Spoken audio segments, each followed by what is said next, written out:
ناظرین آداب، آج کی گفتگو کا موضوع ماحولیاتی تنقید نیا تنقیدی مخاطبہ ہے۔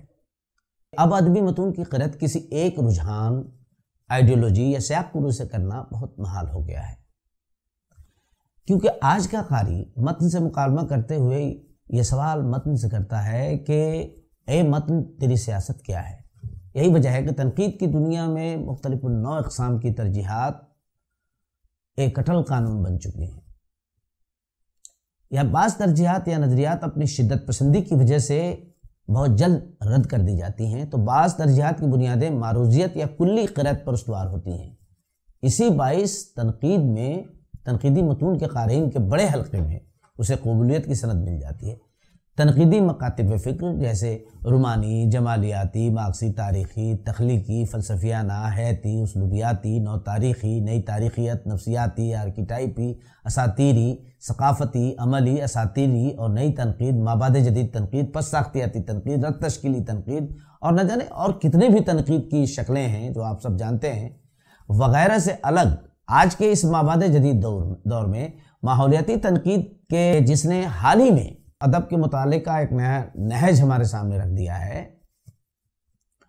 اگر اس کو ہم دیکھیں تو اس میں کیا کیا چیزیں نظر آتی ہیں، یعنی ماحولیاتی تنقید کیا کرتی ہے۔ تو ادب کے مطالعے میں ماحول، فضا، منظر، فطرت اور کم حد تک ثقافت، رہن سہن کے طور طریقے، مقامیت، دیہی زندگی یا دیہی جمالیات، جنہیں ایک لفظ ہم ایکولوجی سے یا ماحولیات سے موسوم کرتے ہیں، انہیں اپنی ترجیحات مقرر کر لینے کی وجہ سے ایک الگ تنقیدی مکتبہ فکر کا روپ دھار چکی ہے۔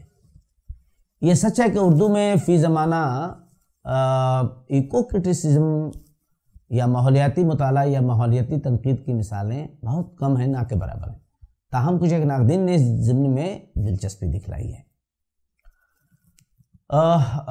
جن پر آج ہم گفتگو کریں گے۔ لیکن ماحولیاتی تنقید جس طرح کے ادب کی تلاش پر زور دیتی ہے، اس ادب کی تلاش قلی قطب شاہ سے تاحال کے شعراء اور نثاروں کے ہاں ایک دلچسپ نتیجہ برآمد کرنے والی تنقیدی سرگرمی ثابت ہو سکتی ہے۔ یہ ضرور ہے کہ اردو میں ناقدین نے ادب میں تشکیل پذیر اس رجحان کی طرف توجہ نہیں دی جس طرح کے ادب کے مطالعے پر مغرب کے ماحولیاتی نقاد اصرار کر رہے ہیں۔ لیکن یہ بھی سچ ہے کہ ہندوستانی ذہن ابتدا تا حال ثقافت سے زیادہ فطرت پر توجہ دیتا رہا ہے۔ یعنی ہم بھارتیوں کو کہا ہی جاتا ہے کہ ہم بھارت جو ہے وہ پرکرتی پریمی دیش ہے، یہ کہا جاتا ہے۔ لہٰذا ماحولیات یعنی منظر نگاری اور فضا کی تشکیل یعنی کائنات میں موجود قدرت کے مظاہر اس کے ادب کے معنی خیز کردار رہے ہیں ہمارے پیش نظر، یعنی ہم ہندوستانیوں کے پیش نظر، جن کا مطالعہ اردو ادب کے ناقدین عموماً بائی ون اور گیٹ ون، ایک کے ساتھ ایک مفت کی طرح کا رویہ اپناتے ہوئے کرتے آئے ہیں۔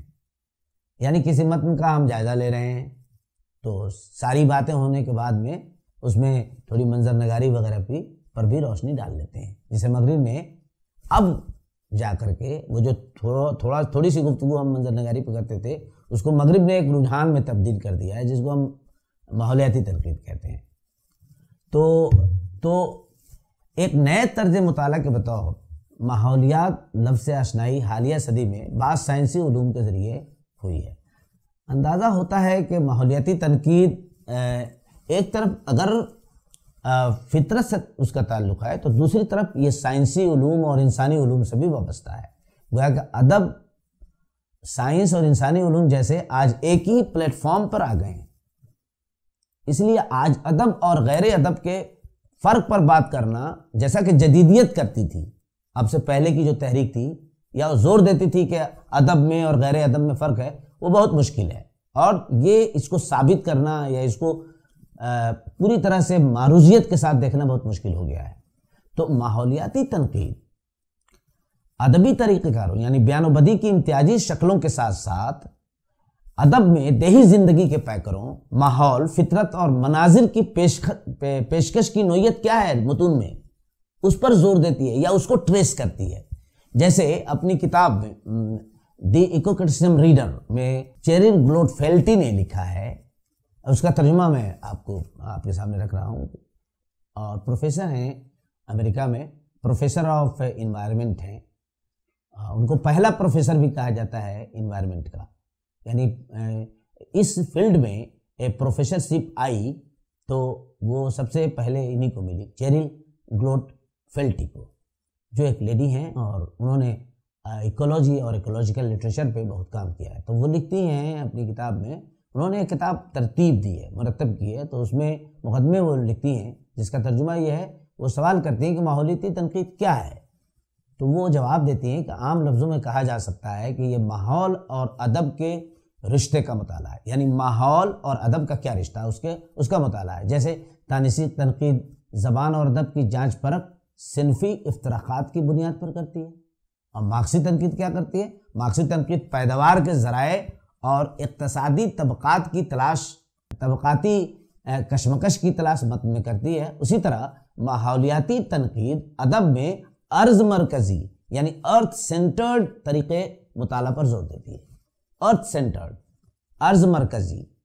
تو گلوڈفیلٹی نے ارض مرکزی مطالعے کو ماحولیاتی مطالعے کا بہت بڑا اختصاص قرار دیا۔ آپ کو معلوم ہے کہ ہندوستانی اساطیر اور مذہب میں زمین، ارض اور دھرتی کو ماں یعنی فطرت کا جیتا جاگتا مظہر قرار دیا گیا ہے۔ ہم لوگ اپنے ملک بھارت ماتا کے نام سے، ہم اپنے ملک کو بھارت ماتا کے نام سے جانتے ہیں اور پہچانتے ہیں۔ اردو شعراء نے بھی ابتدا تحال زمین اور دھرتی کو بطور شعری استعارہ اپنے متن میں برتا ہے۔ حال ہی میں ظفر گورکھپوری کی غزلوں کا مطالعہ میں نے خود ارض مرکزی پیراڈائم کے تحت بعنوان دھرتی کے دکھ کا غزلیہ اظہار کیا ہے۔ تو ہم یہ دیکھتے ہیں کہ ان کی جیسے ایک نظم ہے دھرتی کا دکھ، میں دھرتی ماں کے دکھ کو بانٹنے والا کوئی نہیں ہے، ایسا انہوں نے اس نظم میں کہا ہے۔ کچھ اسی طرح کی حقیقت پر روشنی ڈالی گئی ہے، اور اسے یعنی دھرتی کو بانٹنے والوں پر یا اس پر ظلم کرنے والوں پر طنز کیا گیا ہے۔ اسی طرح ان کی ایک نظم ہے پیاس، تو دنیا میں تبدیلی موسم اور ماحولیاتی تغیر کو نشانزد کرتی ہے یہ نظم ان کی۔ یہاں پیاس کو ممتا سے بڑی حقیقت قرار دینے کا سیدھا مفہوم یہ ہو سکتا ہے کہ دھرتی کا ماحول اور مزاج بہت جلد بدل جانے والا ہے، اور ہمیں اس سے ہوشیار رہنے کی ضرورت ہے۔ ہماری یہ دھرتی ہم انسانوں کے لیے کتنی بڑی سوغات ہے، ذرا سوچئے۔ اس حقیقت کو اپنے مجموعے زمین لاپتہ رہی میں حنیف ترین نے بڑے ہی فنکارانہ انداز میں پیش کیا ہے۔ ان کے اس مجموعے میں یعنی زمین لاپتہ رہی میں شامل نظم دھرتی کا اپہار ملا، جب ہم پڑھتے ہیں، جو لکھتے ہیں اس طرح سے لکھتے ہیں کہ خود میں اتر کر میں رویا تھا، باہر منظر پھوٹ پھوٹ کر اتنا رویا، ہر شے ڈوب گئی تھی اور میں اس پل اپنے تن کی کشتی کھیتا، 7 سمندر پار گیا تھا، سورج تاروں اور عنبر نے گلے لگا کر دھرتی کا اپہار دیا تھا، سب کچھ مجھ پر وار دیا تھا۔ اب دیکھیے وہ زمین کیسے بنی ہے، اور ہماری زمین جیسے چاند اور سورج کی کشش شکل کے نتیجے میں ایک گولا الگ ہوا سورج سے اور وہ ٹھنڈا ہو کر کے اور پھر دھرتی بنی، وہ پورا عمل اگر آپ ذہن میں رکھیں تو یہ نظم سمجھ میں آئے گی۔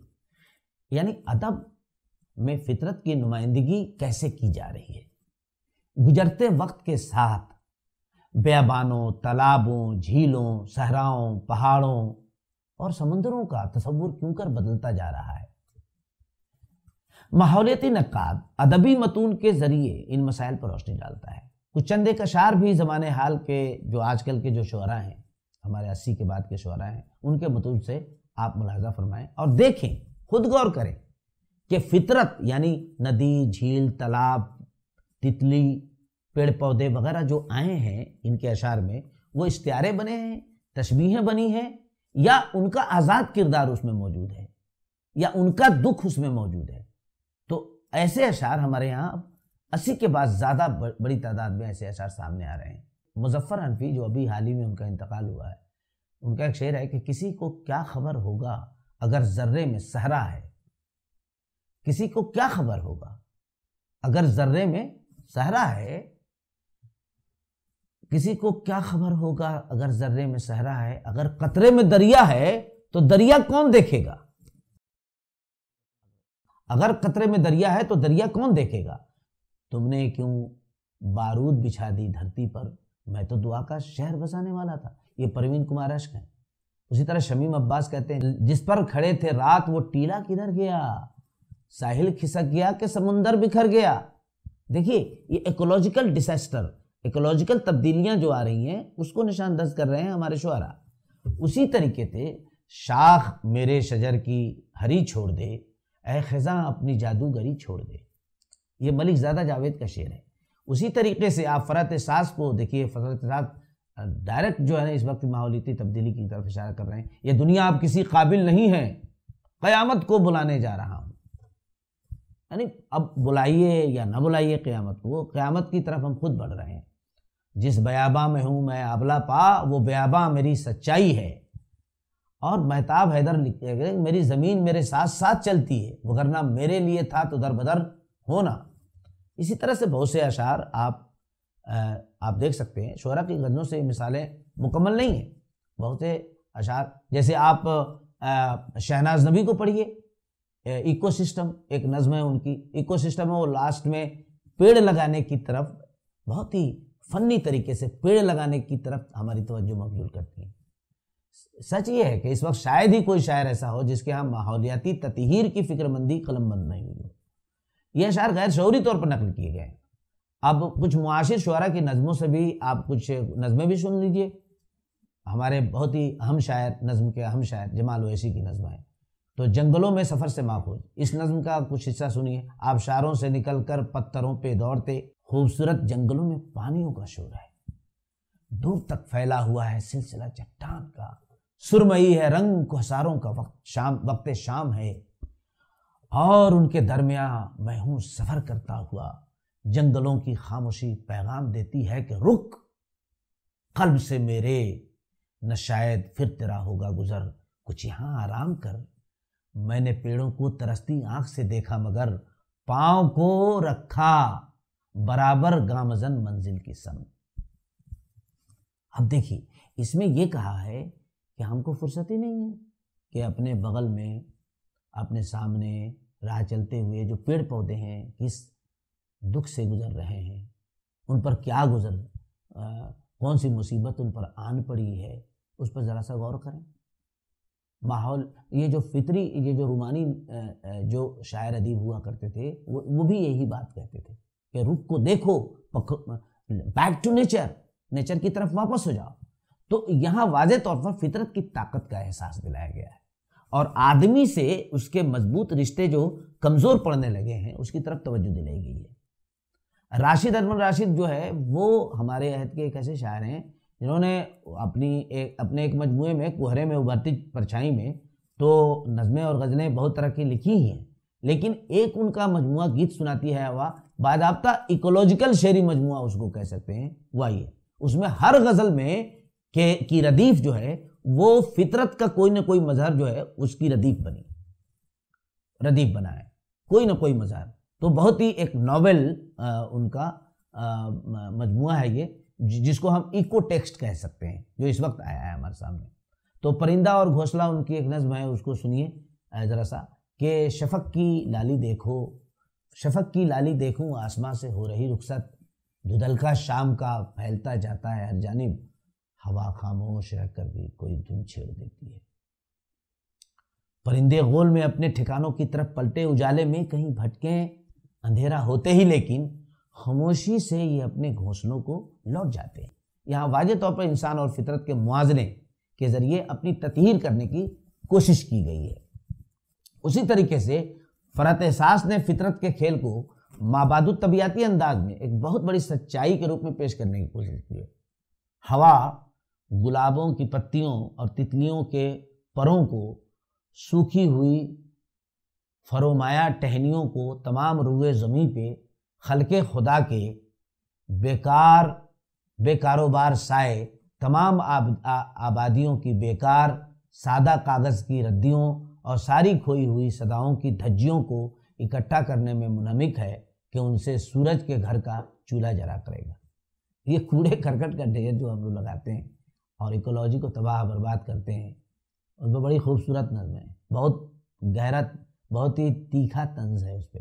پرتپال سنگھ بیتاب ہیں، ان کی نظم پڑھیے آپ، ٹوٹا ہوا تارا، بنجر زمین پڑھیے، چڑیا گھر پڑھیے، زلزلہ کب آئے گا وہ پڑھیے، ماحولیاتی، تو ان تم نظموں کو آپ ماحولیاتی مطالعات کا بلیغ متن قرار دے سکتے ہیں۔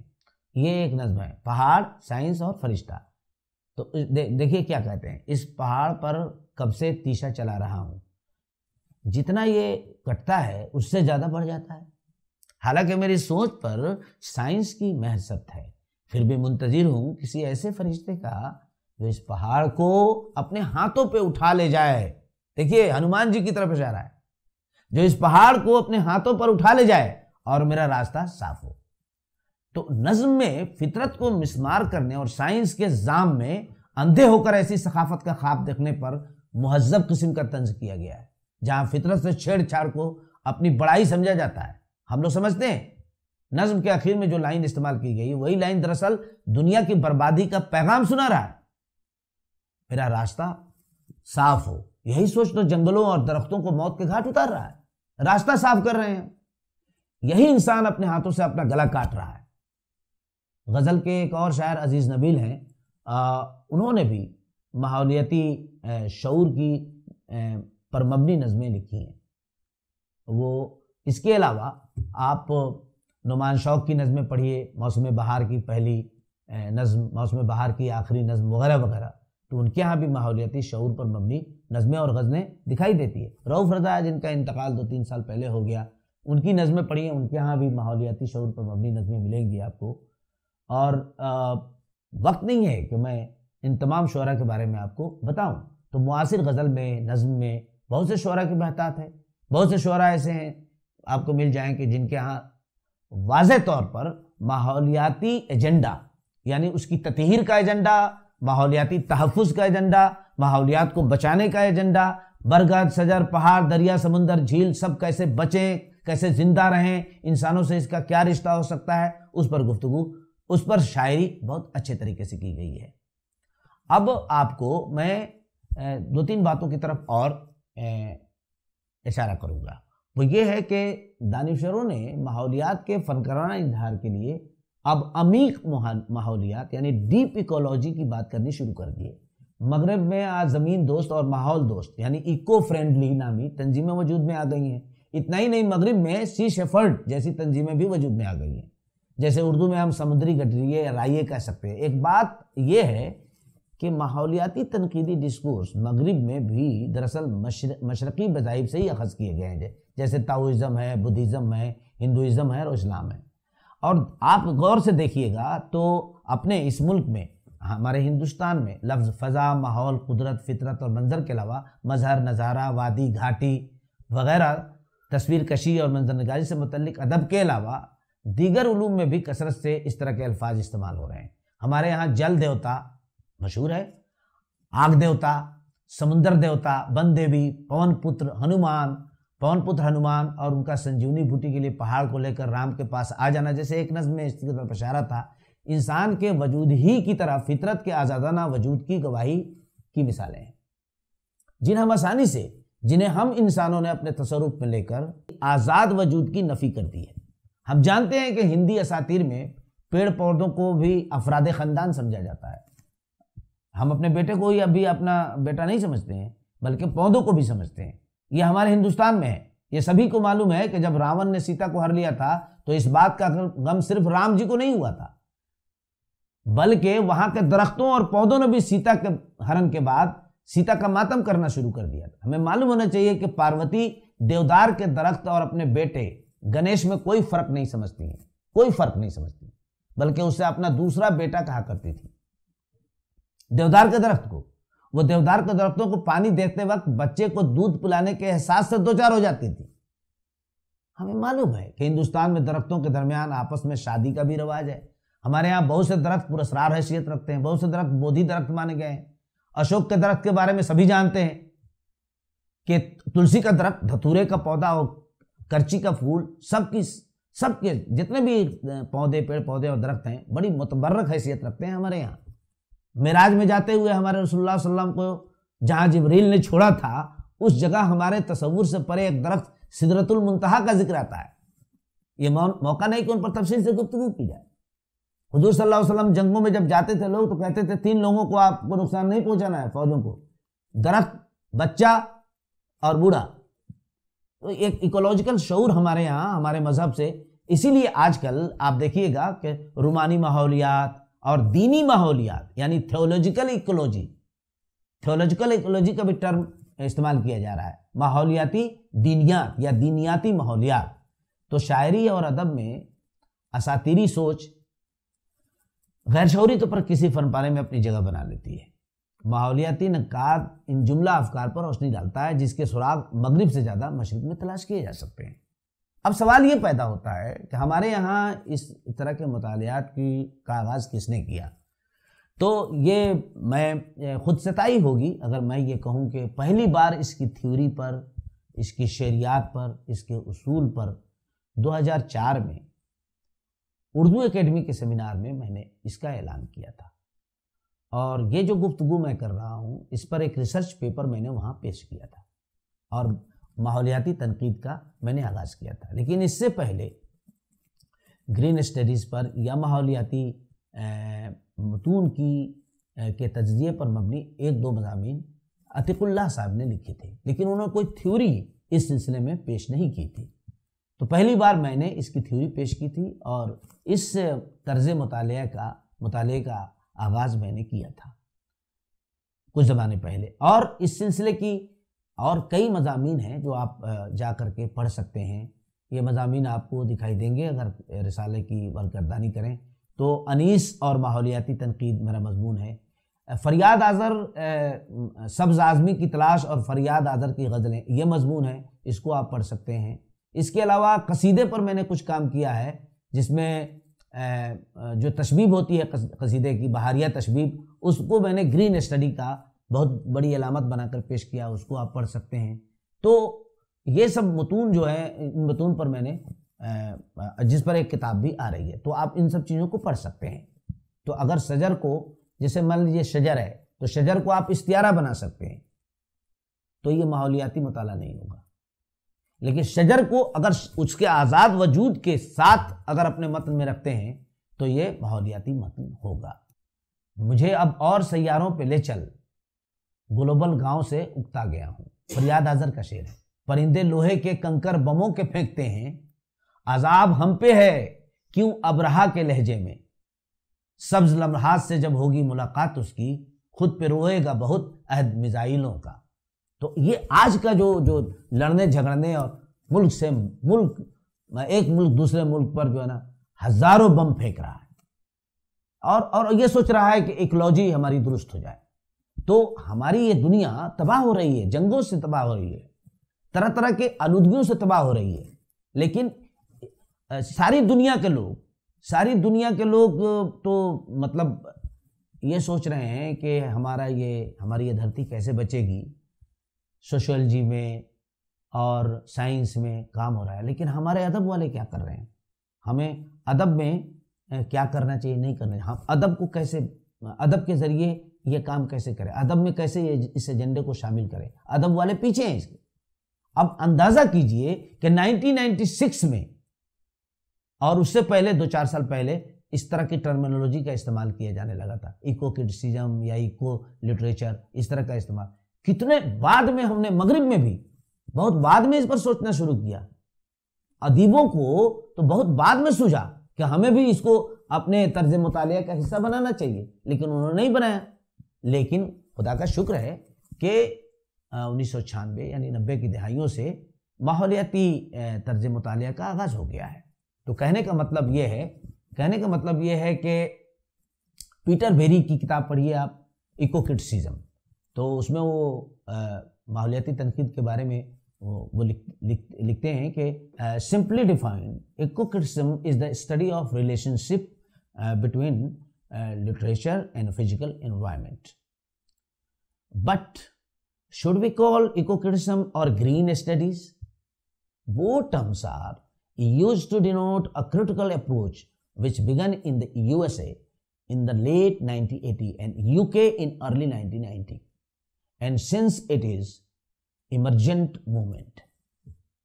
کیا کہہ رہے ہیں وہ کہ یہ ایمرجنٹ موومنٹ ہے ادب میں، اور اس کو ہمیں آگے بڑھانے کی ضرورت ہے۔ ہم تمام اساتذہ سے اور تمام ادیبوں سے یہ مطلب درخواست کرنا چاہیں گے کہ آپ لوگ بھی اپنے کلاس روم میں، جہاں آپ رومانی تنقید، جہاں آپ ثقافتی تنقید، تاریخی تنقید، فلسفیانہ تنقید یا ادب کے دوسرے مسائل پڑھاتے ہیں، تو ادب کو ان تمام اینگل سے دیکھنے کے ساتھ ساتھ ایکولوجیکل اینگل سے دیکھنے کا ہنر بھی پیدا کیجیے، تاکہ بچوں میں سامنے کا جو ماحول ہے، آپ کا سامنے کے جو درخت ہیں، ندی ہے، اس سے محبت پیدا ہو، اور یہ محبت پیدا کرنا بہت ضروری ہے۔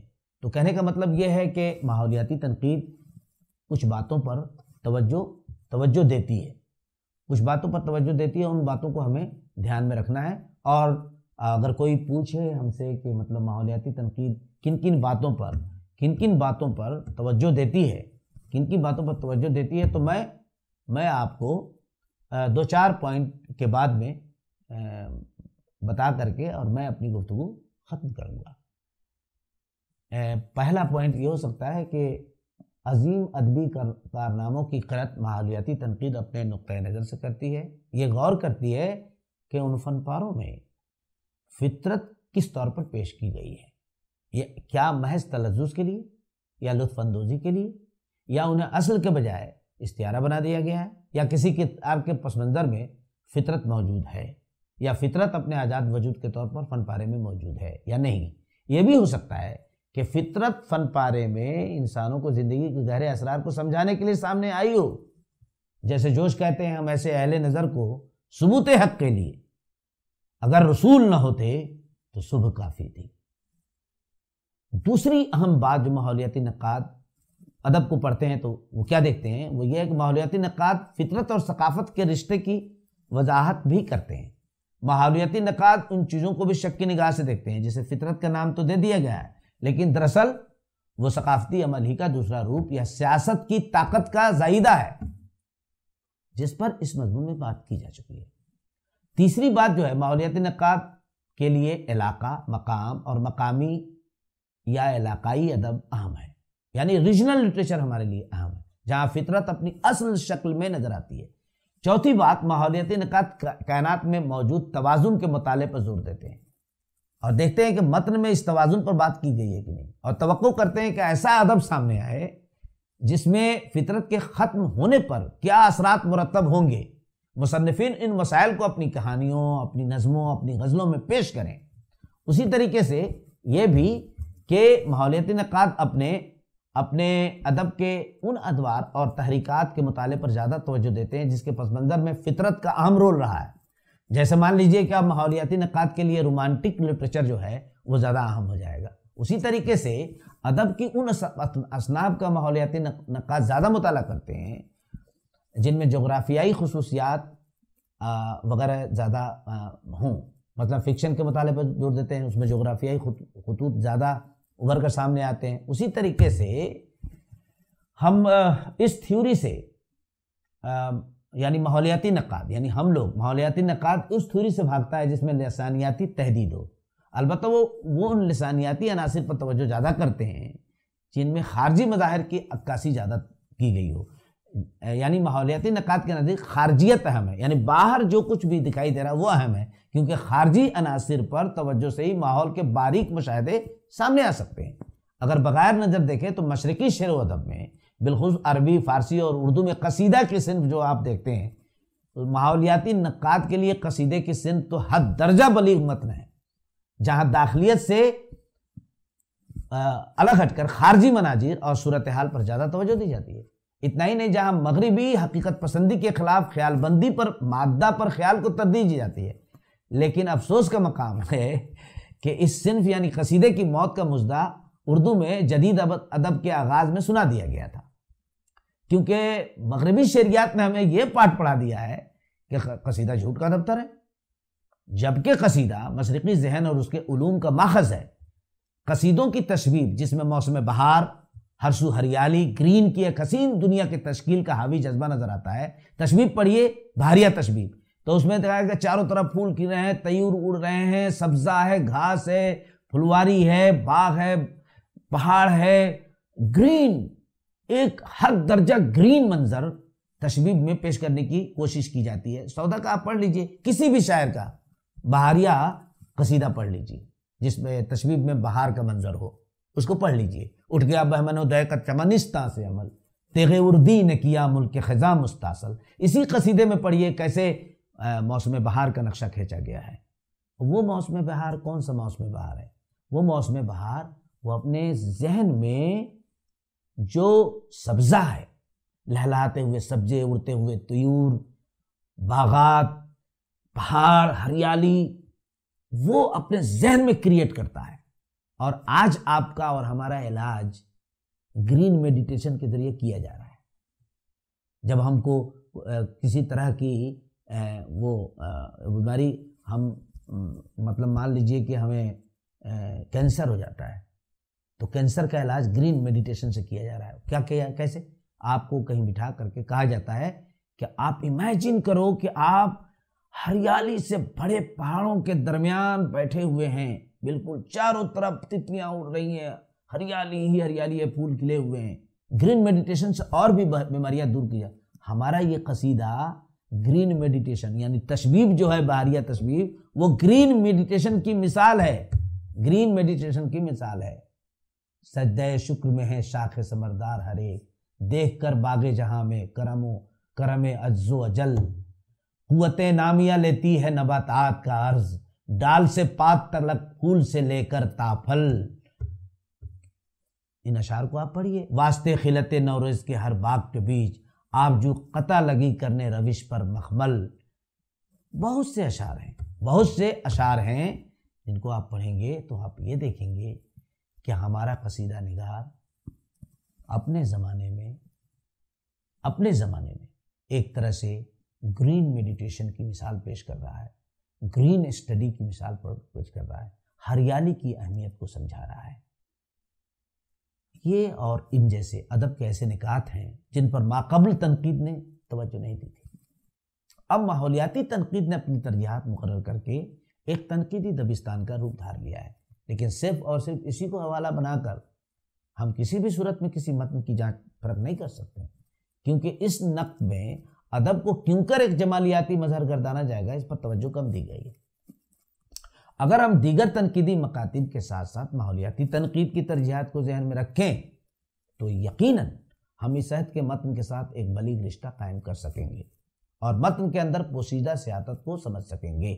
یاد رکھیں آخری بات کے طور پر کہ ماحولیاتی نقاد ادب کو جب پڑھتا ہے تو ادب کو اگر آپ نے پھول کو، پیڑ کو، پودے کو اگر آپ نے ایسا استعارہ بنایا ہے جس سے ان کے آزاد وجود پر فرق پڑتا ہے تو پھر وہ ادب قبول نہیں ہے ماحولیاتی نقاد کو۔